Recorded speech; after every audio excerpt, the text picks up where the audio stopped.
Toutes les portes du complexe G, où se trouvent les bureaux du ministère de l'Éducation, sont encore bloquées mercredi matin par les enseignants de la FAE à leur 20e journée de grève. On n'a pas pu entrer, malheureusement, mais bon, on est solidaires.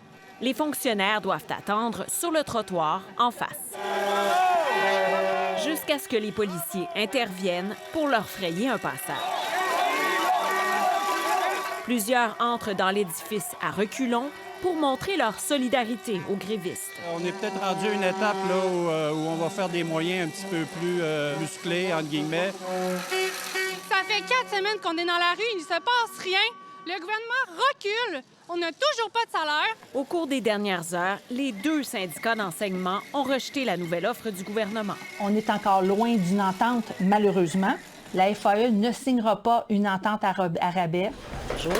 Le gouvernement ne comprend pas l'urgence de régler la situation.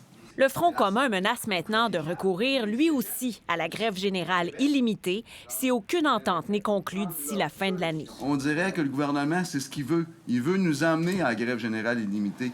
Les dirigeants syndicaux jugent l'avancement des négociations à 5 sur 10 seulement concernant les conditions de travail et à peine 6,5 sur 10 pour les salaires. Pour moi, François Legault, là, il conduit une voiture à sens contraire dans le tunnel.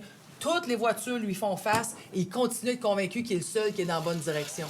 Le gouvernement frappe le mur de l'opinion publique, pense le Front commun, fort des résultats des derniers sondages.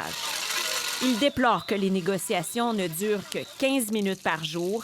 Il faut les intensifier. En 24 heures, en 48 heures, on peut arriver à des résultats. Pour démontrer son ouverture à alléger la tâche des enseignants, François Legault a publié cette photo de lui en réunion avec le ministre de l'Éducation.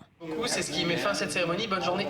Lors d'une activité publique aujourd'hui, le premier ministre a évité les journalistes pour s'abstenir de tout commentaire qui pourrait nuire à la négociation. Ici Véronique Prince, Radio-Canada, Québec.